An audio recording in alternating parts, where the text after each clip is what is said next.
Stage पे Congress party के सब वरिष्ठ नेता,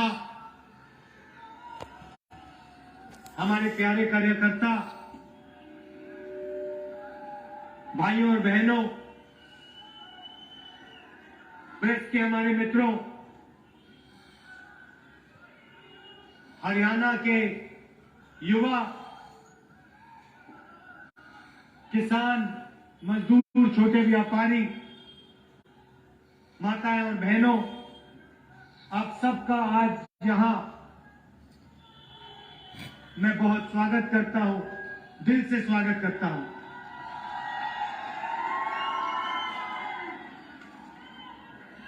जब नरेंद्र मोदी जी 2014 का चुनाव लड़ रहे थे, जब वो 2019 का चुनाव लड़ रहे थे, तो उन्होंने एक नारा दिया था, आपको याद होगा, कांग्रेस मुक्त भारत। याद है आपको? याद है ना? ये कांग्रेस जो है, ये एक संगठन नहीं है, ये एक राजनीतिक दल नहीं है, ये एक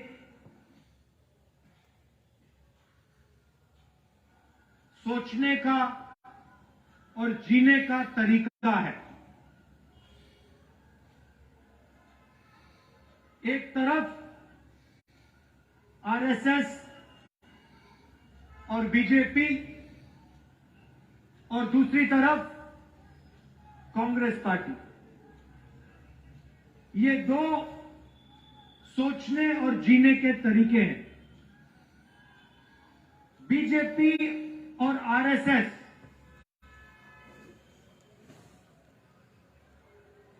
नफरत की बाजार, कांग्रेस मोहब्बत की दुकान, उसी नफरत के बाजार में। तो नरेंद्र मोदी जी अपने संगठन को समझ लिए, नफरत, हिंसा और डर जो आरएसएस और बीजेपी के लोग फैलाते हैं, उसको नरेंद्र मोदी जी समझ गए। मगर कांग्रेस पार्टी को, कांग्रेस की सोच को, कांग्रेस की विचारधारा को नरेंद्र मोदी नहीं समझ पाए, क्योंकि इस देश से मोहब्बत को कोई भी नहीं मिटा सकता। ये हजारों साल से कोशिश कर रहे हैं। भाइयों और बहनों, ये लड़ाई नई नहीं है। ये मत सोचिए कि कांग्रेस पार्टी और बीजेपी के बीच में लड़ाई चल रही है ना। ये इस धरती पर हजारों सालों से यही लड़ाई चल रही है। वो नफरत फैलाते हैं, हम मोहब्बत फैलाते हैं। वो हिंसा करते हैं, वो हिंसा फैलाते हैं, हम अहिंसा फैलाते हैं। वो डरते हैं, हम नहीं डरते हैं। ये फर्क है। अब देखिए, जब भी हमारी सरकार होती है, हम डर को मिटाने की कोशिश करते हैं। नहीं नहीं नहीं नहीं, नफरत की झोपड़ी में आग नहीं लगाई। हम आग लगाने का काम कभी नहीं कर सकते हैं। हां, नफरत, भाई, नफरत मोहब्बत से ही कटती है। आप देखो, आप देखो, आप देखो, मजे की बात मैं आपको सुनाता हूं। नरेंद्र मोदी जी ने हजारों करोड़, सुनो सुनो, देखो, मैं तपस्या और मोहब्बत की बात आपको समझा देता हूं, बता देता हूं, और आप सब इसको समझोगे। नरेंद्र मोदी जी ने 6, 7, 8 साल हजारों करोड़ रुपए मुझे और कांग्रेस पार्टी को बदनाम करने में लगा दिए। मैंने एक शब्द नहीं बोला। जितने भी उन्होंने मेरे बारे में झूठ बोला, मैंने एक शब्द नहीं बोला, मैंने कभी जवाब नहीं दिया, मैं चुप रहा। आपने देखा होगा मेरे बारे में जो भी कहते थे, मैंने कभी नहीं कहा, मैंने अपने आप को बचाने की कभी कोशिश नहीं की। मैंने कभी नहीं कहा ये गलत बोल रहे हैं मेरे बारे में। आप देख लो, मीडिया देख लो, 8 साल मैंने एक शब्द नहीं बोला। और फिर एक महीने में इनके हजारों करोड़ रुपए को जला दिया मैंने। क्यों? क्योंकि पूरे देश को दिखा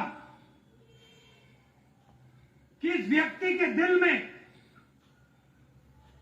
इस देश के लिए, इस तिरंगे के लिए, किसानों के लिए, मजदूरों के लिए सिर्फ मोहब्बत है और कुछ है ही नहीं। उन्होंने पहले कहा कि ये यात्रा 2-3 दिन चलेगी। हम कन्याकुमारी से निकले, मैंने कहा, प्रेस के मित्रों कहा, मगर ये मित्रों का काम नहीं करते हमारे साथ।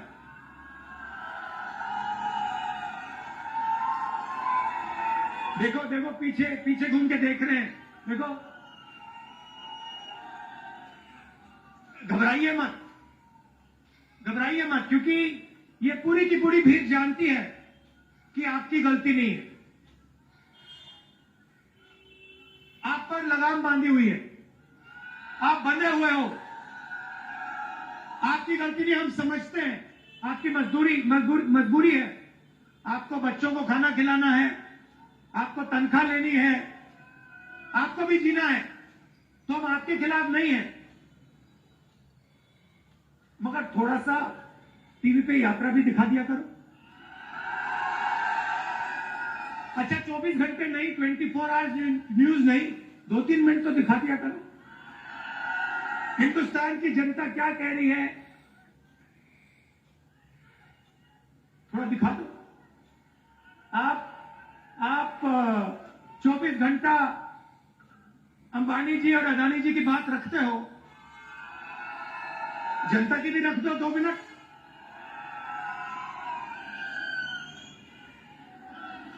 तो कहा 3 दिन चलेगी यात्रा, 3 दिन नहीं, ठहर जाओ, 3 दिन चलेगी। फिर हम केरला आए, सुनो, फिर हम केरला आए। केरला में कहते हैं, केरला में कांग्रेस मजबूत है, कर्नाटक में बीजेपी की सरकार है, वहां पे यात्रा फ्लॉप होगी। ठीक है, हमने कुछ नहीं कहा। कर्नाटक में आए, कर्नाटक में केरला से ज्यादा बड़ा तूफान। फिर कहते हैं नहीं, कर्नाटका में चल गई, तेलंगाना में मुश्किल आएगी। तेलंगाना में फिर से ऐसा ही तूफान। फिर कहते हैं हाँ ठीक है, साउथ में चल गई, महाराष्ट्र में नहीं चलेगी। पता लगा कि तूफान छोड़ो, वहां पे महाराष्ट्र में सुनामी आ गई। फिर कहते हैं ठीक है भैया, हिंदी बेल्ट में तो फेल हो जाएगी। मध्य प्रदेश में आए, वो महाराष्ट्र से बड़ी सुनामी चल गई। राजस्थान में उससे भी जबरदस्त, और हरियाणा में तो कोई जवाब ही नहीं है। अब देखो क्या कह रहे हैं, अब कह रहे हैं, मुझे चिट्ठी लिखी हेल्थ मिनिस्टर ने, राहुल जी कोरोना वापस आ गया है, कोविड वापस आ गया है, यात्रा को बंद कीजिए, यात्रा को बंद कीजिए। अच्छा, बाकी हिंदुस्तान में पब्लिक मीटिंग जितनी करानी करा लो, बीजेपी करा सकती है, मगर जहां भारत जोड़ो यात्रा चल रही है, वहां पे कोरोना और कोविड है।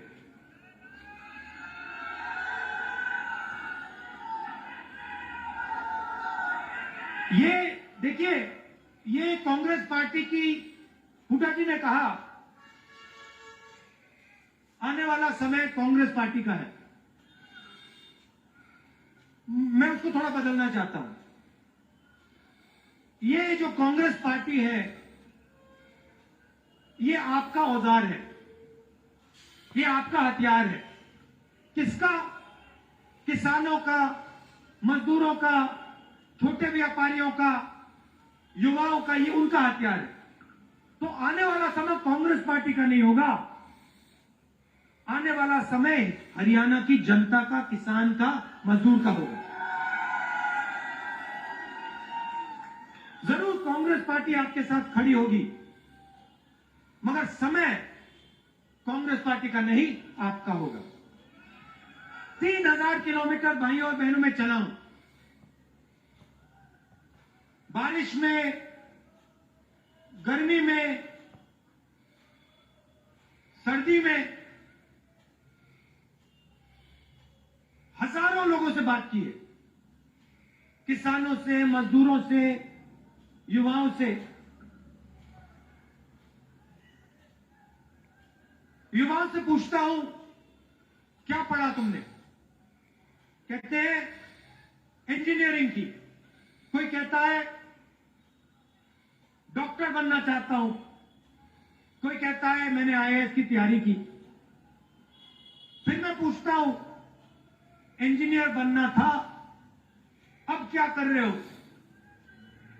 कहते हैं पकोड़े तल रहे हैं, पकोड़े तल रहे हैं, मिर्ची के पकोड़े, प्याज के पकोड़े। उबर गाड़ी चला रहे हैं, मजदूरी कर रहे हैं, और जो मजदूरी उबर नहीं चला रहे हैं, मजदूरी नहीं कर रहे हैं, वो कहते हैं हम तो बेरोजगार हैं।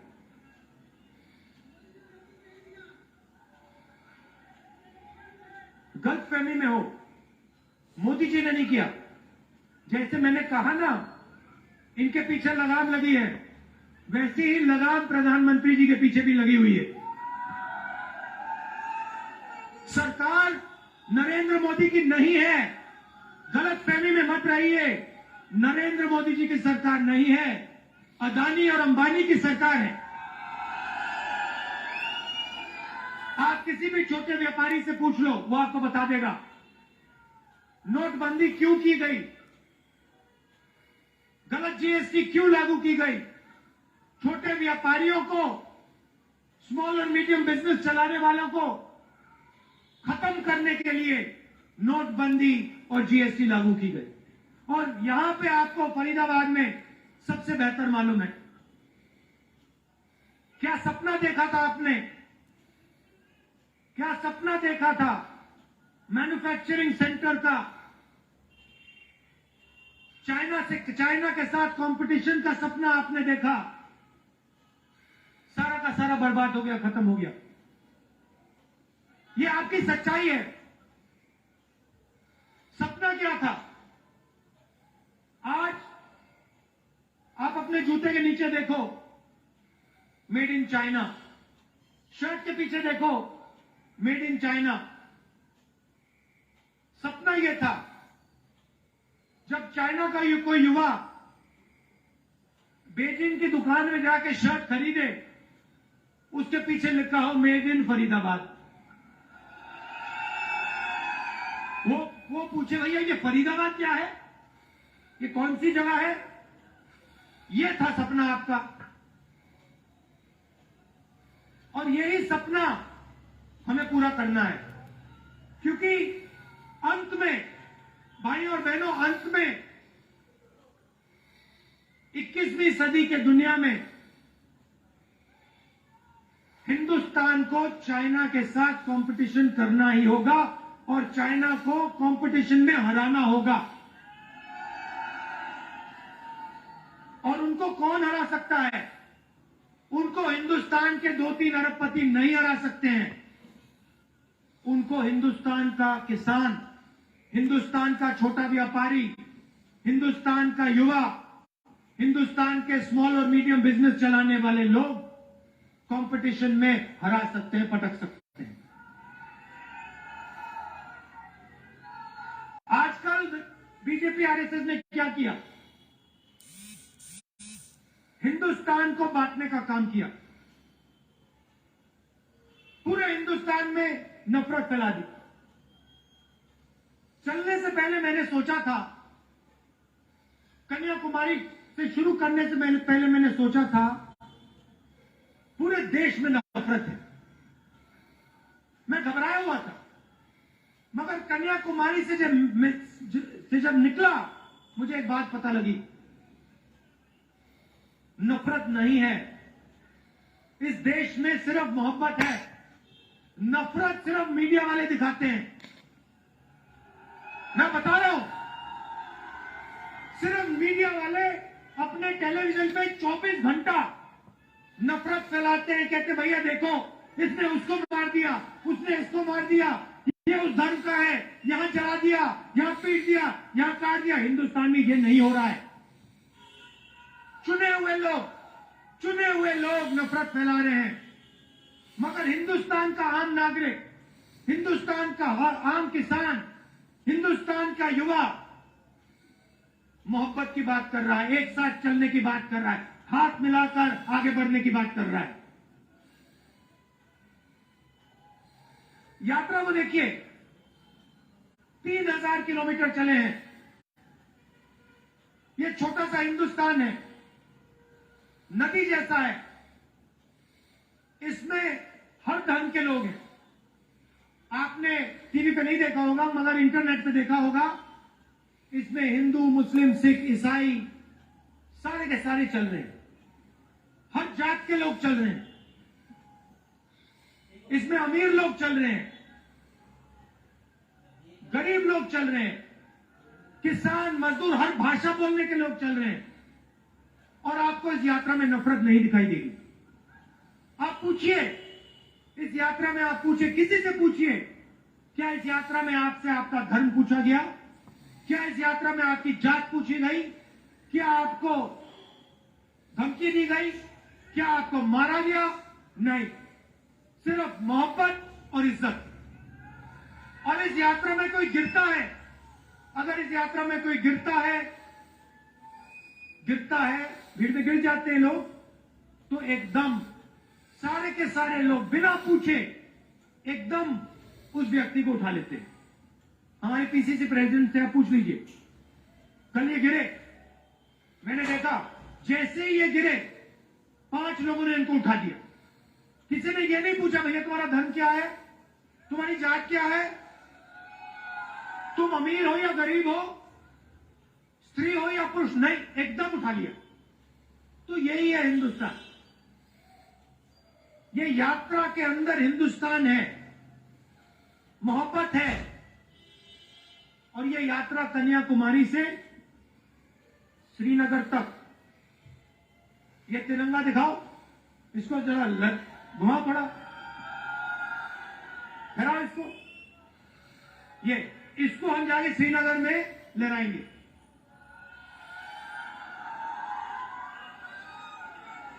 और ये यात्रा बेरोजगारी के खिलाफ है, महंगाई के खिलाफ है, डर के खिलाफ है और नफरत के खिलाफ है। पिछले सालों में आप इनकी सब पॉलिसीज देख लीजिए, यूपीए की पॉलिसीज देखिए। मैं आपसे पूछता हूं, मनरेगा ने डर मिटाया? डर मिटाया मनरेगा ने मजदूरों के दिल में? जब हमने किसानों की कर्जा माफी की, डर मिटाया? जब जमीन अधिग्रहण बिल लाए, डर मिटाया? नोटबंदी ने डर मिटाया? गलत जीएसटी ने डर मिटाया? कोविड के समय इन्होंने जो किया उससे डर मिटा? जब किसान को बीमा नहीं मिलता डर मिटता है? ये तो इनकी सारी की सारी पॉलिसीज, बेरोजगारी से डर मिटा, इनकी सारी की सारी पॉलिसीज डर फैलाने की पॉलिसीज। ये चाहते हैं कि किसान, मजदूर, युवा सबके दिल में डर हो, क्योंकि वो उस डर को नफरत में बदलते हैं।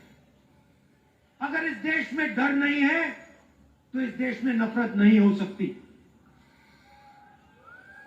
आप सोचो, आपके दिल में नफरत कब पैदा होती है? जब आपको डर लगता है। जब आपको डर नहीं लगता तो नफरत नहीं पैदा हो सकती है। और यही आरएसएस के लोग करते हैं,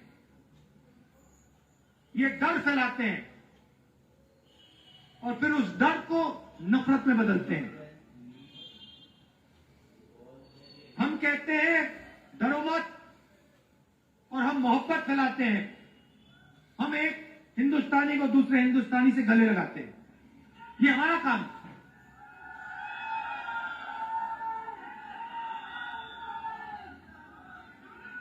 आपने इतना प्यार दिया। देखिए, आसान काम नहीं है। मैंने सोचा था जब कन्याकुमारी से निकले, सब यात्रियों ने सोचा भाई 3600-700 किलोमीटर आसान काम नहीं है। हिंदुस्तान के लिए हमने ये काम शुरू किया, मगर हमने सबने सोचा था कि आसान काम नहीं है। मगर 10 दिन में अजीब सी बात होनी शुरू हो गई। हम सुबह उठते, आमतौर से आदमी सुबह उठता है, फ्रेश होता है ना, जगने के बाद फ्रेश होता है और शाम को थोड़ी थकान आ जाती है। सही बात। अजीब सी बात यह थी कि हम 5 बजे उठे, 7-8 घंटे चले और शाम को कोई थकान नहीं।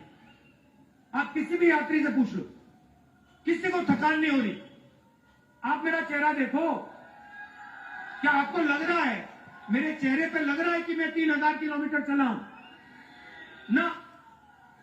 क्यों? क्योंकि आपने अपनी शक्ति हमें दी। हम अपनी शक्ति से नहीं चले, हम अपनी शक्ति से नहीं चले हैं। हम आपके प्यार और आपकी शक्ति प्रयोग करके चले हैं। आपने हमें चलाया है, तो इसके लिए मैं आपको दिल से धन्यवाद करना चाहता हूं। लाखों करोड़ों लोग आए, हर स्टेट में आए, हर जात के लोग, हर धर्म के लोग, गरीब लोग, अमीर लोग, माताएं बहनें, सब आए। सबने अपना प्यार दिया, मदद की। किसी को चोट लगी, पट्टी की, चाय पिलाई, खाना दिया। हिंदुस्तान ने हमारी मदद की है और हम इसको कभी नहीं भूलेंगे, पूरी जिंदगी भर नहीं भूलेंगे। और जो आपने हरियाणा में हमारा स्वागत किया, जबरदस्त स्वागत आपने हमारा किया, इसको हम कभी नहीं भूलने वाले हैं।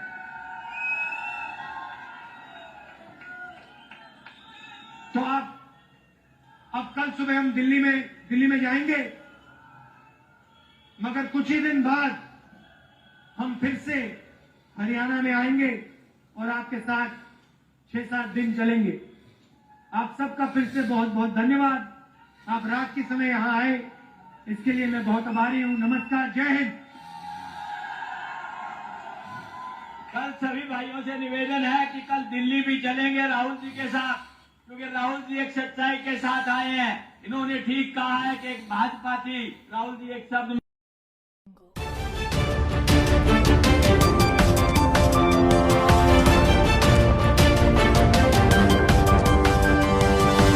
Audio